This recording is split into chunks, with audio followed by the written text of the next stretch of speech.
Hello guys, it's Adam here, aka Anti-Cena Guy. Getting back into WWE, everybody. Lately, what's happening in recent events have been pretty cool, pretty edgy, pretty sexual between Dom Dom and Liv Morgan, and we get some of that blood, you know what I mean?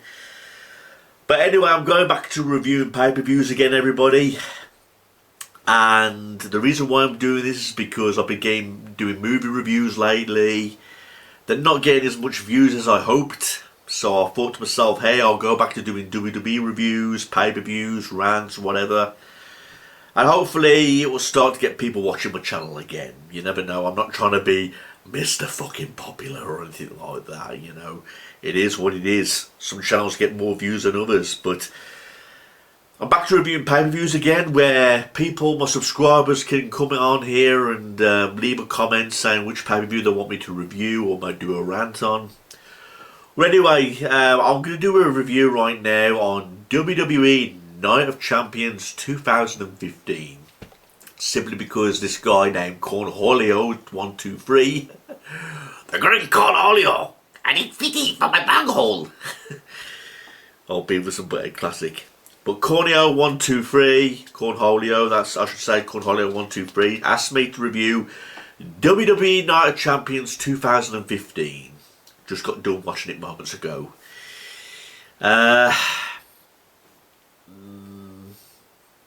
It was okay. Again, it was on some degree level good, but it wasn't, oh my god, this was fucking awesome either. And it wasn't, oh my god, this sucks fucking horse dick. You know what I mean? It was just like there. It was like a meh pay-per-view. And I'll get to it right now as to why I think this pay-per-view was like meh. You know what I mean? Because we're in the PG era. It's 2015, the PG era, when it was at its height of being PG. All these suckish feuds and these cock-sucking fucking lame pay-per-views that were all throwaway matches. First match, Kevin Owens defeated Ryback for the Intercontinental title.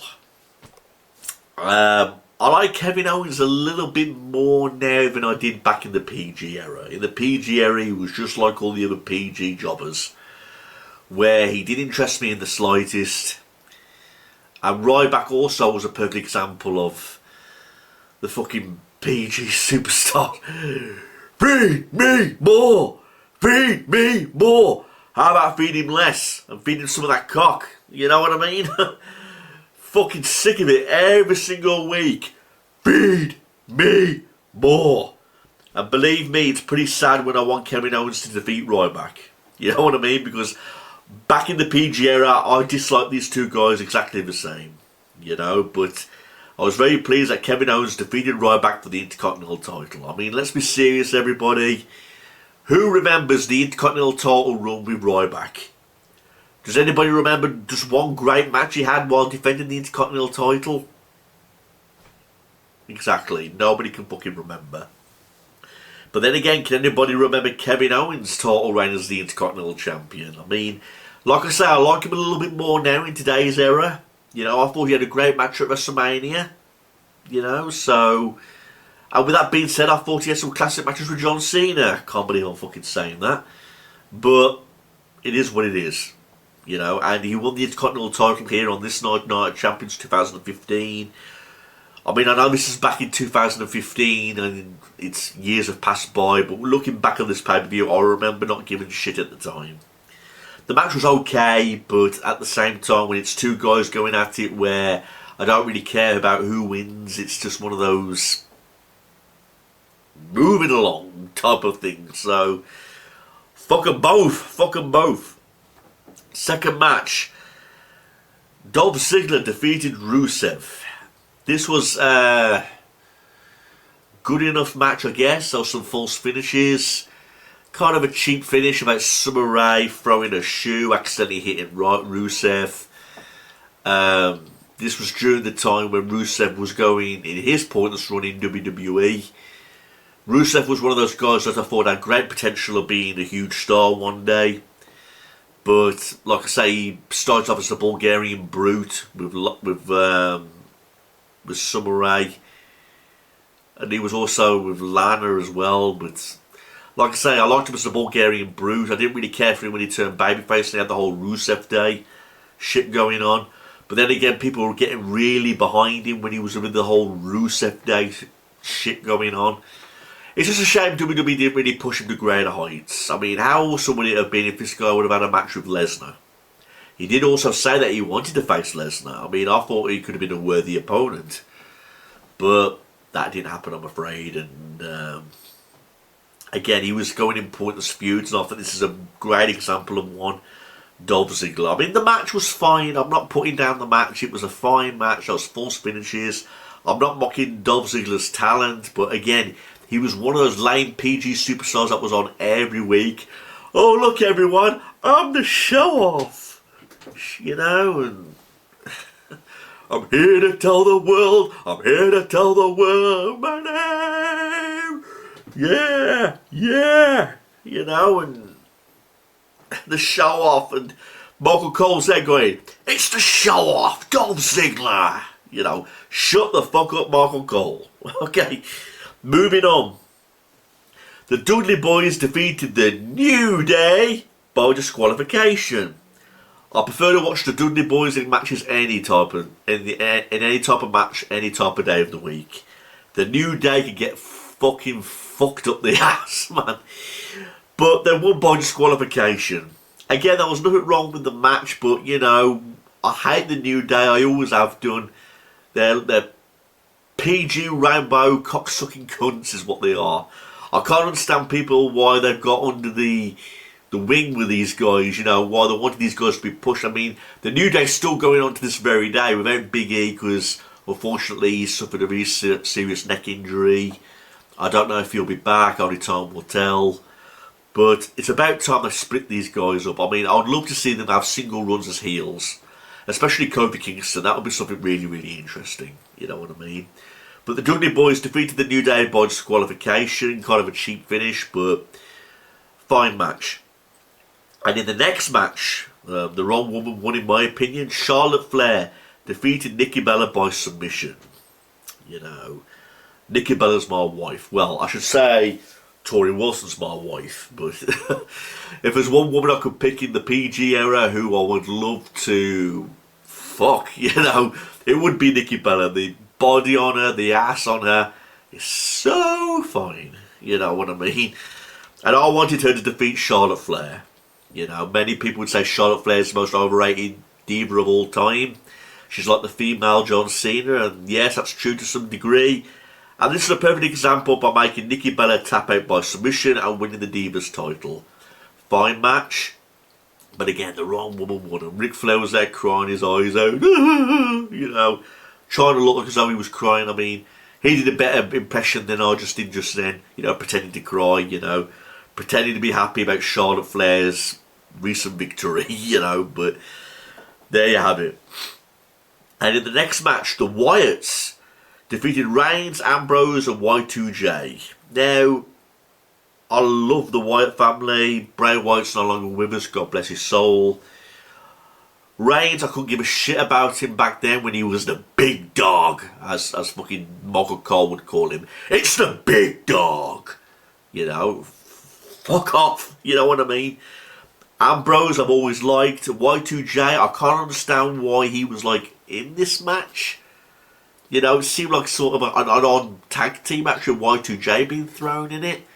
But they'll probably explain this, why this happened in Raw or SmackDown leading up to this pay-per-view. I just can't remember why Y2J was mixed up in this tag team match. But, you know, obviously on Raw SmackDown it gave reasons why, but I just can't remember why Y2J was thrown into the equation. But anyway, this match, it was fine. Again, fine match, it was nothing special. I'm glad the Whites won over Reigns, only because Reigns was on the opposite team. I like Roman Reigns now as the Tribal Chief. Acknowledge me. That's the Reigns that I want to see, not the big dog. You know what I mean? Acknowledge me, the Tribal Chief. Moving along. John Cena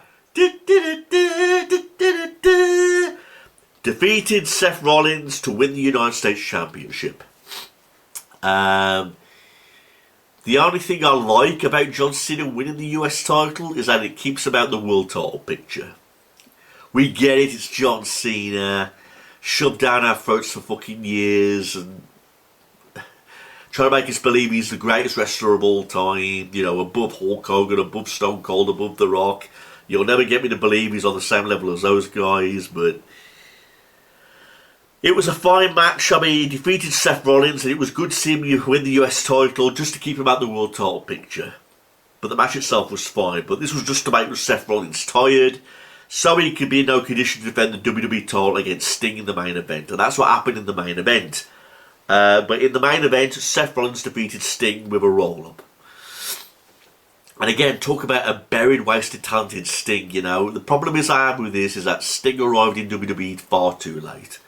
How epic would it have been if he would have came in the Ruthless Aggression era and then started a career winning loads of WWE titles?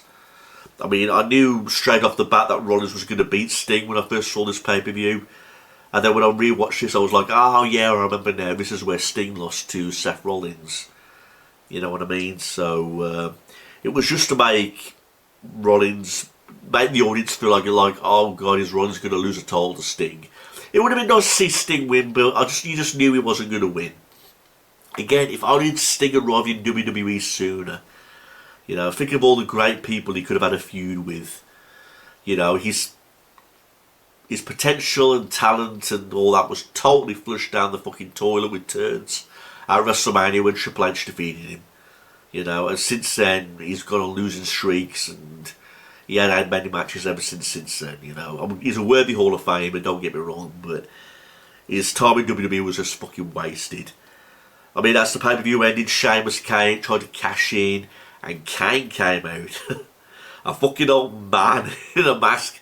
The Demon, you know what I mean? They came out last during the match because this is to set up a feud between Kane and Rollins. Overall, this pay-per-view was meh, you know what I mean? It was nothing special, nothing amazing. It was just okay. I'm not saying this pay-per-view sucked penis or anything like that. It was okay, and I'm glad I reviewed it. But again, it's not one of those pay-per-views I'd go back on the WWE Network and rewatch again. It's definitely not one of those pay-per-views where I'd order on Blu-ray or DVD and add it part to my collection either. It was part of the lame PG era back in 2015, and again, I would much rather review some pay-per-views from the Attitude Era, the Post-Attitude Era, the Ruthless Aggression Era, or even the Golden Era for that matter of that fact. If any of you out there have got a pay-per-view that you want me to review or do a rant on, please leave it in the comment section below and make sure it gets plenty of thumbs up. The more thumbs up it gets, the more chances it's going to get reviewed. So make sure it does get plenty of thumbs up. So, and I'll also give you a shout out like I do with Cornholio 123. So that's my review on everyone. WWE Night of Champions 2015. Okay, pay-per-view, but again, nothing special. But please leave a comment, everybody, and don't forget to make sure you get plenty of thumbs up. And thanks for watching this, everybody. Peace out. Have a nice day. Anti-Cena guy here. Peace out.